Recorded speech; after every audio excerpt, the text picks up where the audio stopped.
bonjour, bonsoir, demeurez bénis, shalom en tout cas. Que la grâce surabonde à l'excès dans vos maisons, dans vos demeures. La question ici est le chrétien face à la franc-maçonnerie. Le chrétien face à la franc-maçonnerie. Alors, c'est un sujet épineux, c'est un sujet touchy, en ce sens que beaucoup considèrent que s'attaquer à ce genre de questions ou de thèmes équivaudrait à s'exposer à des attaques en tout genre. Beaucoup ont très peur. Mais ma foi, si on est brebis du Seigneur, notre sécurité, nous n'en sommes pas responsables. Le Seigneur est cependant responsable de notre sécurité. La brebis ne veille pas sur elle-même, et elle ne veille pas non plus sur le berger, mais c'est le berger qui veille sur la brebis. Donc le Seigneur est ma seule garantie, ma seule sécurité, mon seul rempart, ma seule protection, ma seule couverture. Et il dit, si vous ne dites pas ce que je vous ai commandé de dire, alors je vous renierai. C'est pourquoi je viens devant vous ici parler de cela, dans cette rubrique QPUP. Le chrétien face à la franc-maçonnerie. Chers amis, bien-aimés frères et sœurs, il y a de plus en plus de pasteurs, il y a de plus en plus d'apôtres, de docteurs enseignants, d'évangélistes, de prophètes, selon Éphésiens 4, qui intègrent la franc-maçonnerie. Que ce soit au Canada, que ce soit aux États-Unis, j'en ai eu un retour récemment avec mon bien-aimé frère Maëté, que ce soit où vous voulez, et que ce soit en Afrique. Et en Afrique d'ailleurs, où les pays sont tels que désormais, pour connaître une ascension sociale, il faut forcément intégrer la franc-maçonnerie. Et ils sont allés ratisser très large, ils ont raflé dans les églises.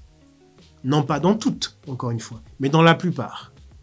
Et au Canada, aux États-Unis, ça devient même banal là-bas. Vous voyez?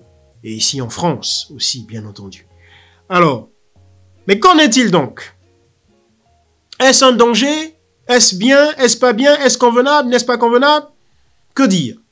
Il faut juste dire que quand on a eu écho du livre Moral and Dogma de Albert Pike, qui est considéré comme l'un des francs-maçons les plus prodigieux, les plus éminents, les plus influents, les plus dogmatiques, les plus puissants. Quand on a eu écho de Moral and Dogma, livre dans lequel Albert Pike dit, en substance, que leur Dieu à eux, c'est Lucifer, que leur Dieu à eux, c'est Satan. On ne peut pas, après avoir pris connaissance de ça, considérer qu'il est bénin, qu'il est anodin, en tant que chrétien, d'intégrer la franc-maçonnerie. On ne peut pas.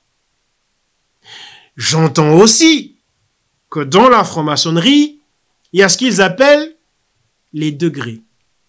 Je crois que c'est jusqu'au 33e degré. Je ne sais pas. Mais il semble. Dans tous les cas, il y a des degrés. 1, 2, 3, 4, 5, jusqu'à je ne sais combien. Peut-être 33. Voyez-vous? Et donc, je me doute aussi que tant que vous n'avez pas atteint certains degrés, toutes les vérités de la franc-maçonnerie ne vous sont pas révélées.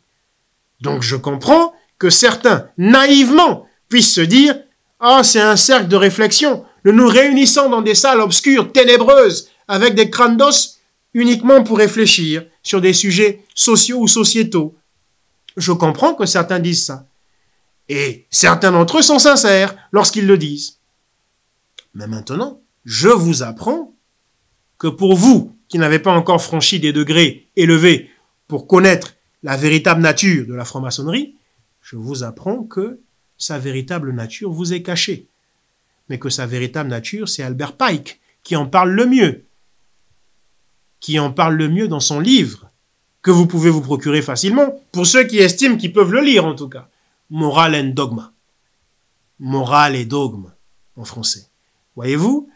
Alors, voilà.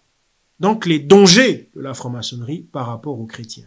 Voilà donc ce qui nous fait dire, parce que nous chrétiens, notre Dieu n'est pas Lucifer. Notre Dieu n'est pas Satan. Notre Dieu est Jésus-Christ. L'Écriture déclare, nul ne peut servir de Dieu. Il haïra l'un, aimera l'autre. Il considérera l'un et méprisera l'autre. Nul ne peut servir Christ et Bélial. Voyez-vous?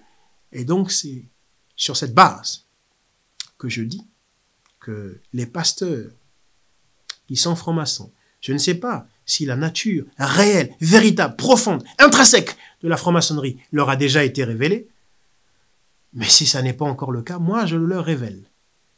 Parce que moi, j'ai lu quelques commentaires sur le livre Moral and Dogma. Voyez-vous? Donc, il en était ainsi. Et puis même entre nous, même sans avoir lu Albert Pike, quand on vous dit dans un mouvement que vous êtes obligé de vous enfermer dans le noir, dans l'obscurité absolue, et de vous éclairer à des bougies, et de poser vos mains sur des crânes d'os, etc., hein, comment dit-on, sur des os de crâne, et avec des décors un peu compliqués, ça devrait quand même interpeller. Hein? Lorsque l'on vous dit que ici, la culture, c'est le secret, c'est se taire, etc., nous, on n'a pas de secret. L'Écriture nous dit, pour l'Église, ce que vous avez vu et entendu, témoignez-le. L'Écriture ne nous dit pas ce que vous avez vu et entendu, taisez-le, c'est le secret, c'est la culture du cachet, de l'occulte, etc. Non. Bref, je pense que vous avez pu vous faire vous-même une idée. Demeurez bénis. Shalom.